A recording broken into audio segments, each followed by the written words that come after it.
한국과 미국, 세계 각 지역에서 2024년 미국 대선 특집 보도 듣고 보고 계신 여러분 안녕하십니까? 강희신입니다. 네, 드디어 이번 주에는 여러분들께 경합주에서의 그 판세라고 할까요? 지지율이라고 할까요? 이것이 지난주보다는 조금 더 또렷하게 변화가 있었다 하는 것을 말씀을 드려야지 될 것 같고요. 그럼에도 불구하고 아직도 이 선거가 불확실한 여러 가지 이유들이 있습니다. 그리고 이제 와서 보니까 해리스 후보가 처음부터 나는 약자다, 언더덕이다 이렇게 얘기하는 것들이 분명히 다시 들어오기도 하고요. 그렇다면 지금 민주당이 약간 뭐라고 말씀드리나요? 한 주일 전보다는 경합주에서의 지지율이 교착 상태에서 조금 트럼프 쪽으로 유리하게 가고 있는데 지금 펜실베니아주에서 버락 오바마 전 대통령이 연단에 올라오기를 기다리고 있는 많은 사람들이 있습니다. 그런가 하면 주말에는 또 빌 클린턴 전 대통령도 조지아주에서부터 해리스를 위한 선거 유세를 한다고 하고 이러한 민주당의 거물급이 등장하는 게 구원, 투수? 이런 역할을 할 수 있는가? 뭐 이런 여러 가지를 옥토버 서프라이즈, 완전히 물 건너간 것인가? 이런 내용들을 전해드리겠습니다. 2024년 미국 대선 특집 보도는 캘리포니아 넘버원 모기지 융자 전문회사 융자나라 유럽에서 왔습니다. 유럽 관광은 미래 관광 공동펀입니다. 자, 먼저 역사상 아마 가장 치열한 대선 중 하나가 될 것 같은 상황입니다. 어떤 결과라도 나올 수 있습니다. 제가 앞서서 트럼프 후보에게 약간 유리하게 한 주일 동안 방향이 흘렀다 했지만 지금도 알 수 없거든요. 미국 날짜로 26일 남았습니다. 그리고는 이제 해리스의 언더덕으로서의 지금까지 아마 준비한 대로 가는 것인가? 이번 주부터 폭발을 시키려는 것인가? 아니면 폭발하지 못하고 트럼프에게 조금씩이라도 잠식되던가 아니면 이 교착 상태에서 선거를 치르게 될 것인가? 자, 이런 점들을 전해드리겠습니다. 경합주의 지지율을 지난주와 조금 비교를 해보겠습니다. 많이 혼돈하시는 분들이 계실 것 같아요. 엇갈립니다. 여론조사 기구에 따라서 엇갈리고 그런데 자세히 아주 눈을 가늘게 뜨고 자세히 들여다보면 해리스 후보보다는 트럼프 후보에게 유리하게 한 주일 동안 흘러갔다는 걸 알 수가 있습니다. 일주일 전과 투표할 가능성이 높은 사람들 경합주에서 여론조사한 것을 비교를 해보면 미시건과 위스콘신주 심지어는 펜실베니아주에서도 트럼프 후보가 0.3%에서부터 0.9%까지 올라갔다. 이렇게 보는 여론조사 전문가가 있습니다. 네이 실버라고 아주 가장 공평하고 유명한 그런 여론조사 전문가죠. 해리스 후보는 같은 일주일 동안에 조지아주에서만 0.3%가 올랐다. 그럼에도 불구하고요. 아직까지 이 지지율을 보면은 경합주에서 해리스 후보가 펜실베니아, 미시건, 위스콘신, 네바다 조금 앞서갑니다. 트럼프 후보가 노스캐롤라이나, 조지아, 애리조나에서 앞서갑니다. 이게 조금 나아진 일주일 동안 사이에서도 결론은 그렇다는 거거든요. 그래서 네이트 실버 씨는 누가 이긴다는 겁니까? 아직 모릅니다. 이렇게 답변을 했고 또 여론조사 기구 가운데서 가장 이제 좀 신뢰를 받는 많은 매체 것을 종합을 해서 하는 538 과반수 선거인단 차지할 확률을 해리스 후보 100번 이렇게 해보면 55번, 트럼프 후보 해보면 45번 나온다. 아직까지도 지금 그런 상황이거든요. 그래서 역시 538에서도 네바다, 위스콘신, 여기는 펜실베니아, 미시건, 해리스 후보가 앞선다. 그런데 1% 미만이거나 미시건주에서만 1%, 어디는 미시건주가 트럼프가 이겼다고 하는데 이렇게 다르게 나오는 겁니다. 역시 538, 애리조나, 조지아, 또 노스캐롤라이나주에선 트럼프 후보가 각각 1%씩 이깁니다. 여기는 아마 트럼프가 이기는 것으로 거의 확정이 되는 것처럼 현재로 보입니다. 그 밖에도 굉장히 많은 여론조사 결과가 있었는데 심지어는 트럼프 후보를 지지하는 측에서 가장 강조했던 게 이번 주는 CNN입니다. 라스무센 이런 데가 아니에요. 왜냐하면 CNN에서 해리스가 이거 굉장히 위험하다 하는 내용을 며칠 전에 내놨는데 그 결론은 미국 사람들에게 물어봤을 때 미국이 지금 올바른 방향으로 가고 있습니까? 잘못된 방향으로 가고 있습니까? 이런 질문을 했을 때 한 적어도 정당이 지면은 지금 현재 집권당이 질 때는 25%만이 올바른 길로 가고 있습니다. 이렇게 답변을 한다는 겁니다. 그런데 지금 이 여론조사에서 28%가 나왔다거든요. 28%만이 미국이 올바른 방향으로 가고 있다. 그러면 뭐 이 질 때 25%와 거의 비슷하잖아요. 그래서 CNN의 그 해리 앤턴이라고 아주 이 여론 같은 것을 잘 분석하는 사람이 얘기를 했죠. 그런데요, 한 2, 3일 지나니까 사흘 뒤였어요, 정확하게. 뭐라고 얘기를 하냐면 또 대학을 졸업한 유권자 가운데서는 해리스 후보가 엄청 예전에 힐러리 클린턴보다도 바이든 대통령보다도 더 많이 끌어올렸다는 거예요. 그럼 이게 왜 중요한가? 미국에서요, 점점 대학을 졸업한 그런 사람들, 유권자 숫자가 늘어나고 있거든요. 한번 이건 그냥 과거로 생각하고 보시면 24년 전에 미국에서 대학을 졸업한 사람 31%, 4년 전에는 40%, 지금 2024년도에는 대학 졸업한 사람 한 41% 정도 됩니다. 4년 전과 지금이 1%밖에 차이가 나지 않는다고 보실 수도 있지만 지금 경합주에서 해리스 후보, 트럼프 후보의 격차가 워낙 작기 때문에 이런 사람들이 조금만 나가서 투표를 해줘도 도움이 된다는 거죠. 그럼 같은 여론조사, 같은 회사에서 CNN에서 며칠 전에는 트럼프 큰일 났다 하더니 며칠 뒤에는 이거 괜찮아요. 참 믿을 수가 없다는 지금 이런 얘기거든요.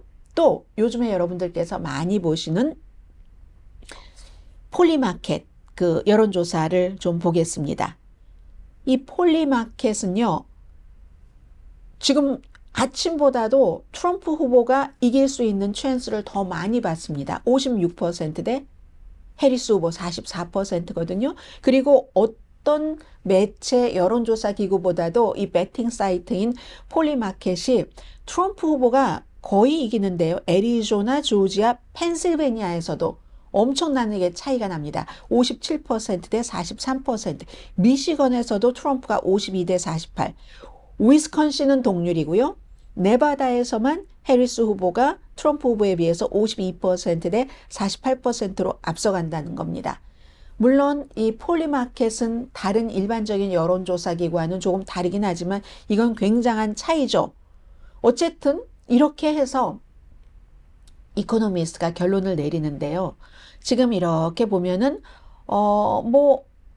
해리스하고 이 트럼프하고 거의 반반이다.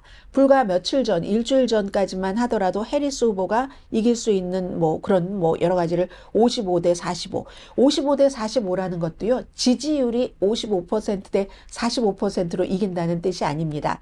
이럴 때는 확률상으로 봐서, 예를 들어 100번, 우리가 이제 시뮬레이션을 해보면 55번이 해리스가 나오고 45번이 트럼프가 나온다 이런 거거든요. 그럼 만약에 20번 선거를 한다. 20번 돌려봤다 하면 11번은 이게 한 사람 55% 가진 사람이 이기고 9번은 45% 가진 사람이 이긴다는 겁니다. 그럼 이거는 2번 차이기 때문에 또 뒤집힐 수도 있다는 거죠.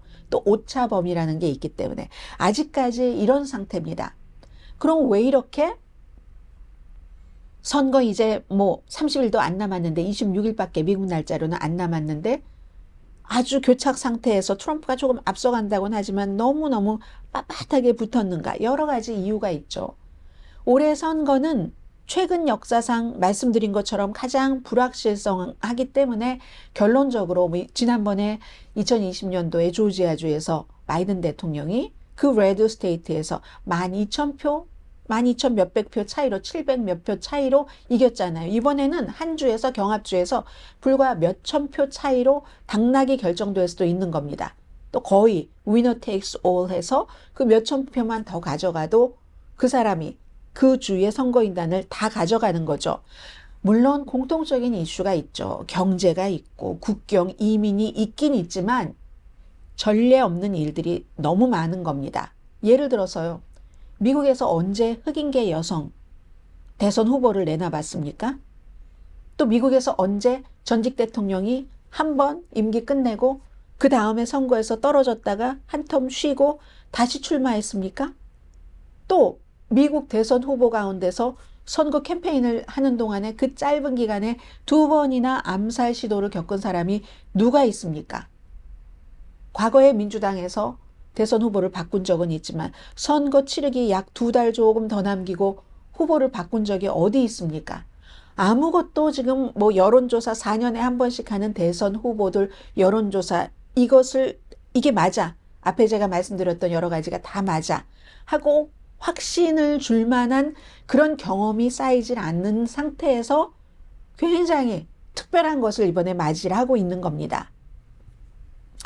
그래서 이제 뭐 몇 가지의 변수 같은 것은 있었지만 이번에 플로리다주의 허리케인, 뭐 헐린과 밀튼 같은 경우는 그래도 최악의 시나리오는 피했기 때문에 해리스 후보가 여기서 엄청나게 피해를 본다. 이런 것은 없었습니다.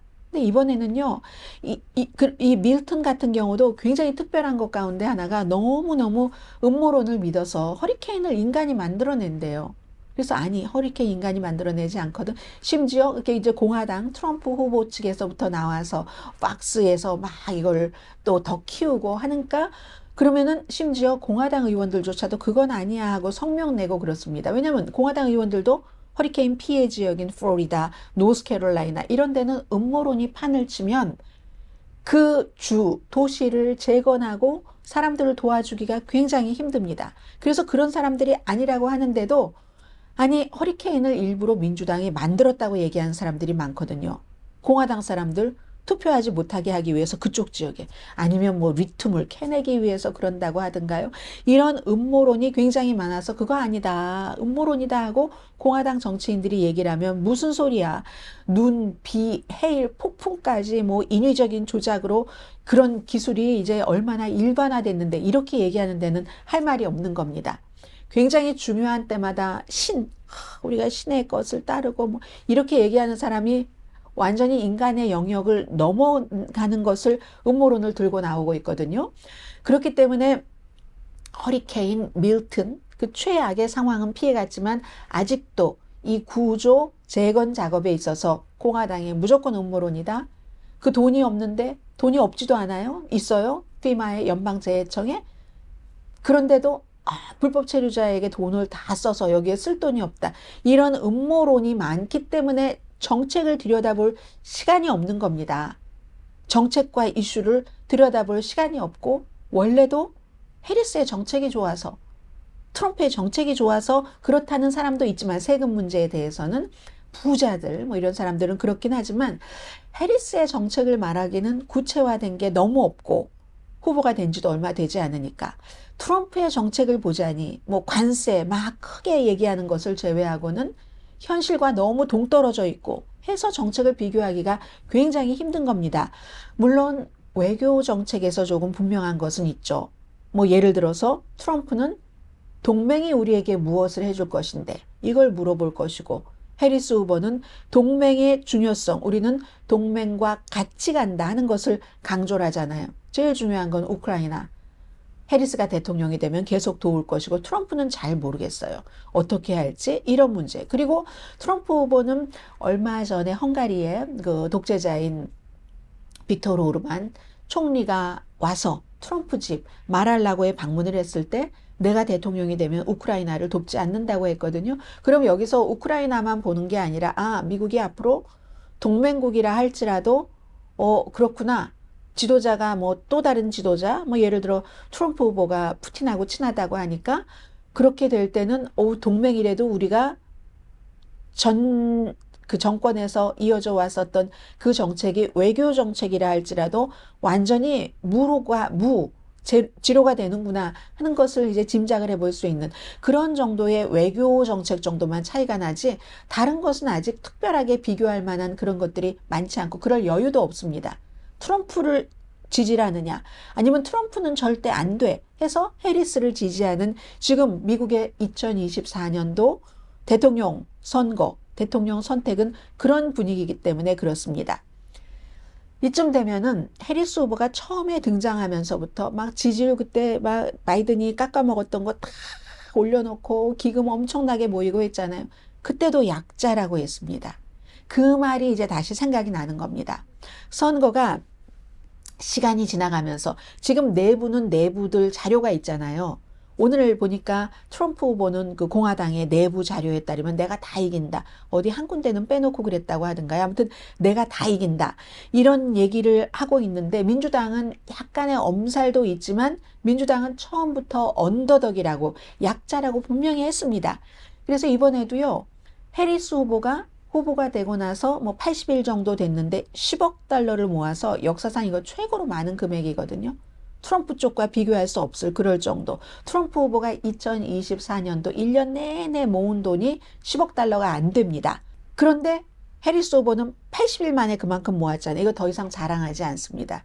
이렇게 볼 때는 해리스 후보가 maybe 잠깐 지난주에 주춤하긴 했는데 이게 다 그 스케줄대로 가는구나. 처음에는 기금 모금하면서 기세를 올렸고 그리고 한 지난 열흘 동안에는 뭐 팟캐스트 그리고 일반 프로그램 여성들이 많이 보는 프로그램 그리고 정확하게 그 타겟이 있습니다. 아니면 스포티파이에서 하는 뭐 젊은 젠지 여성들이 많이 보는 그런 팟캐스트 그리고는 뭐 시리어스 XM 하워드 스턴 같은 사람 심야 토크쇼에도 나가고 이런 식으로 젊은 남자, 교육받은 사람, 교육을 좀 덜 받은 사람, 교회 인근의 여성, 나이 많은 여성 이런 식으로 인터뷰를 지금 많이 했거든요. 그리고는 투표 오늘 저녁 버락 오바마의 해리스 지원 유세부터는 투표를 굉장히 많이 강조를 할 겁니다. 다가가면 선거날에 다가갈수록 위험 요소도 아직도 뭐 이스라엘 뭐 하마스, 이스라엘 헤즈볼라, 이스라엘 이란 등등이 있기 때문에 빨리 투표를 하는 것이 좋다라고 생각하는 사람들이 있잖아요. 그래서 그런 스케줄대로 지금 해리스 후보는 가는가? 이건 이제 또 며칠 있으면 두고 보면 알죠. 그리고 또 오늘 오바마의 펜실베니아 피츠버그에서의 선거 유세가 얼마나 또 도움이 될지 또 시간이 조금 지나서 내일 돼 보면은 알 수 있잖아요. 어쨌든 이번 주는 민주당이 뭐 패닉 버튼을 누를 그 정도까지는 아니었지만 지난주까지만 하더라도 지지율이 정체된다는데 이렇게 계속 끝까지 정체된다는데 라고 말씀을 드렸는데 끝까지 이것도 많이 바뀐 건 아니지만 그래도 조금 트럼프에게 유리해졌어. 이 추세가 계속 이어지면 다음 주 제가 여러분들께 말씀드릴 때쯤이 되면 민주당은 패닉 버튼을 눌렀습니다. 이렇게 말씀드릴 수도 있습니다. 사소한 것들이 조금 모여서 여기까지 왔거든요. 중동 문제, 허리케인, 음모론 같은 것, 그리고 이제 폴리마켓 같은 데서 예측을 트럼프에게 좋게 막 하고 하는 그런 기세 같은 뭐 이런 문제들 때문에 지금 해리스가 약자다 했던 것과 이제 여러 가지가 연결되고요. 오바마 전 대통령뿐만이 아니라 빌 클린턴 전 대통령도 조지아주에 가서 이번 주말부터 선거 유세를 시작한다는 거거든요. 이게 조지아주에 간다는 것은 조지아주는 현재로 보면은 트럼프가 이길 것 같은데 그럼에도 불구하고 포홈을 들어둬야지 되는 겁니다. 지금 트럼프 후보로서는 조지아, 노스캐롤라이나 이기고 그리고는 이제 블루월 가운데서 펜실베니아 이기면 굉장히 해리스가 힘들어지잖아요. 해리스는 예를 들어서 펜실베니아를 진다 이렇게 생각할 때 펜실베니아의 19개 선거인단 표보다는 3개가 적지만 그럼 조지아라도 보험을 들어두는 겁니다. 한 사람은 버락 오바마는 펜실베니아에서 빌 클린턴은 조지아에서 이렇게 그럼 뭐 트럼프 후보는 가만히 있습니까? 아니죠. 지난 주말에 이제 펜실베니아에서 일론 머스크와 함께 엄청나게 크게 뭐 한 4만 명에서 10만 명 정도 왔다고 하잖아요. 주최 측은 10만 명이라고 하고 그런 선거 유세를 했죠. 그 사이에 이제 트럼프 후보가 뭔가 인지력이 저하되는 것 같아 이런 지적들도 많이 있기는 했지만 그렇지만 트럼프 후보에 대해서는 악재 같은 것이 나와도 별로 영향을 미치지 않습니다. 너무 많은 드라마틱한 일들을 사람들이 트럼프 후보와 연관해서 겪었기 때문에 심지어는 그 워터게이트 사건을 취재하고 지금은 워싱턴 포스트의 부편집장으로 있는 밥 우드워드 씨가 다음 주 한국 날짜로 수요일이 되겠네요. 미국 날짜로 화요일에 책을 또 출간을 합니다. 전쟁이라는 책을 출간하는데 그 책에서 트럼프 후보가 미국 사람들도 코비드 테스트 기구가 없어서 쩔쩔맬 때 블라디미르 푸틴에게 쓰세요 하면서 원래 독재자들은 그 생명 이런 거 굉장히 두려워하잖아요. 본인의 그 위험 같은 거 쓰세요 하면서 보내줬다고 책에 써 있는데, 새로운 책에 트럼프 후보 측에서 거짓말이라고 밥 우드워드를 치매에 걸렸다고 엄청 비난을 했습니다. 그런데 그 다음날 바로 크렘린에서 우리 받았다. 그러나 밥 우드워드가 책에 쓴 것처럼 7번 정도 트럼프가 대통령 자리에서 물러나고도 전화 통화를 했다는, 그건 아니다라고 부인을 했잖아요. 이런 모든 것들이 사실은 다른 사람이 했으면 어느 정도 흠이 될 수 있을 텐데 트럼프 후보가 하기 때문에 별로 흠이 되지 않습니다. 심지어 트럼프 후보가 요즘에 많은 것을 팔잖아요. 바이블도 파는데, 보통 미국에서 학교 같은 데 이제 비치하고 하는 그런 바이블이 3달러 정도 하거든요. 트럼프 바이블은 59달러예요. 트럼프하고 이제 뭐 유명한 뭐 컨트리 가수하고 같이 만들었 뭐 God Bless USA 그 바이블, 이걸요 그렇게 팔고 트럼프 사인이 있으면 또 1,000달러에 팔거든요. 그런 것 아무도 지적하지 않고, 아무도는 아니지만 그걸 또 중국과 관세 전쟁한다고, 중국이 일자리를 뺏어간다고 얼마나 비난을 하면서 중국에서 인수해를 했습니다. 뭐 인수해된 돈이 뭐 결국은 합치면 뭐 3달러 된다고 하던가요. 그걸 59달러에 팔고, 어떤 건 1,000달러에 팔고, 심지어 오클라호마 주에서는 그 주의 최고의 교육감이 어떻게 해서든지 트럼프 성경을 쓰도록 해서 의회에서도 뭔가를 통과시켜줬거든요. 조건을 붙이는 거예요. 성경에 뭐 그 성경을 학교 교실에 다 놓으려면은 그 성경에 무슨 뭐 충성 서약 같은 게 써 있어야지 된다. 뭐 이런, 그게 이제 트럼프 그 성경에 그런 것들이 써 있거든요. 아무튼 이런 일이 있어도 전혀 트럼프 후보는 별로 이제 영향을 받지 않고 있습니다. 자, 그럼 마지막으로 옥토버 서프라이즈가 있을 것인가? 옥토버 서프라이즈, 10월의 서프라이즈라는 그런 그 표현이 1980년대에 나온 겁니다. 그때 이제 지미 카터 대통령 이란 인질 사태가 있었잖아요. 억류 사태. 만약에 이게 풀리면 재선에 성공할 수도 있을 거야, 막 이런 희망을 가졌다가 안 됐죠.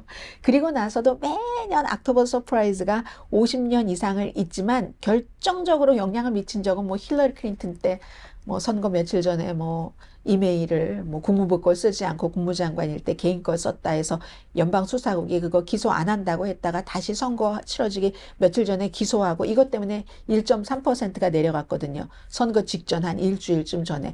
그게 제일 크게 영향을 미쳤을까? 그 밖에는 워낙에 지금 마음을 결정하지 않은 사람이 이제는 경합주에서 3% 정도밖에 안 되니까, 그 3% 너무 작아요. 그 표본이. 그렇기 때문에 어떠한 옥토버 서프라이즈가 와도 그걸로 큰 영향을 미칠 것 같지는 않다. 뭐 이런 거. 지금 하나 남아있는 것은 이제 이스라엘과 이란이 어떻게 여러 가지를 처리를 할 것인가. 어제 바이든 대통령과 해리스 부통령, 그 베냐민 네타냐후 이란 그 이스라엘 총리가 전화 통화를 한 것은 결국은 이란을 어느 정도로 공격할까 이거잖아요. 그리고 네타냐후가 트럼프와 친한 것은 다 알고 있고, 트럼프가 대통령이 되기를 원하는 것도 다 알고 있고, 이 문제가 어떻게 되느냐, 이제 그게 조금 변수일지도 모르겠는데, 어쨌든 지난주보다는 이번 한 주일에 트럼프가 조금 더 유리해지기는 했지만 아직도 경합주에서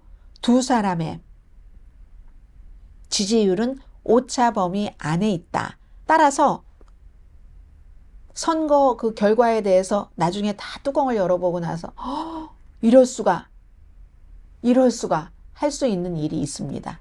그리고 아마 올해의 미국 선거 개표는 그 다음날 아침에도 나오기 힘들 것 같아요.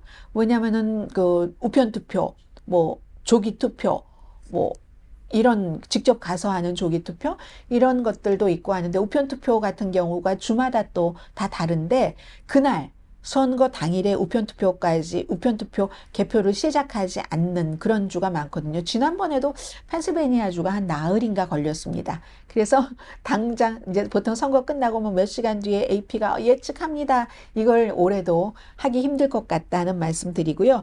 다음 주에도, 이번 주에는 트럼프 쪽으로 뭔가가 쏠렸지만 다음 주는 다시 해리스 쪽으로 오느냐, 아니면 이 상태로 정체가 되느냐, 아니면 트럼프가 조금 더 올라가느냐, 어떤 일이 일어나도 전혀 이상하지 않을 그런 것이라고 말씀을 드리고요. 제가 다음 주에 여러분들 다시 뵙겠습니다. 그리고요, 오늘 이 2024년 미국 대선 특집 보도를 전해드리면서도 제가 미국에서 방송을 하고 있으니까 미국의 많은 분들이 한국에서 이 방송을 듣고 계시는 분이라면 한강 작가가 노벨 문학상을 받은 것 너무너무 좋아하십니다. 미국 언론에서도요, 중요한 언론, 방송, 신문 전부 보도를 하고 있고 아주 그 훌륭하게 그런 그 작가로 지금 묘사가 되고 있거든요. 다 한국을 아주 좋게 만드는 것 아니겠어요? 저도 너무너무 기뻤습니다.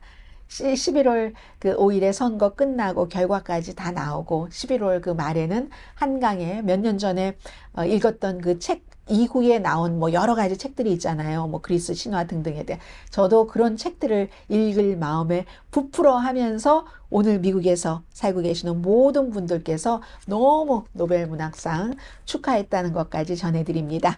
2024년 미국 대선 특집 보도 캘리포니아 넘버원 모기지 융자 전문회사 융자나라 유럽에서 왔습니다. 유럽 관광은 미래관광 공동폰이었습니다. 이제 조금 있으면 버락 오바마 전 대통령이 펜실베니아주에서 해리스 후보를 지원하기 위한 선거 유세 연설을 하고 특히 이제 흑인, 미국의 최초의 흑인 대통령으로서 흑인 유권자들에게 어필하는 거죠. 그리고 who knows? 미셸 오바마? 오바마보다도 버락보다도 연설 더 잘하는 미셸 오바마가 등판할지 알 수 없는 일입니다. 다음 주에 뵙겠습니다. 그리고 한 주일 사이에 또 강혜신의 오늘의 미국 유튜브에서 찾아보시면 궁금하신 것 또 찾을 수 있으리라고 생각되고요. 안녕히 계세요.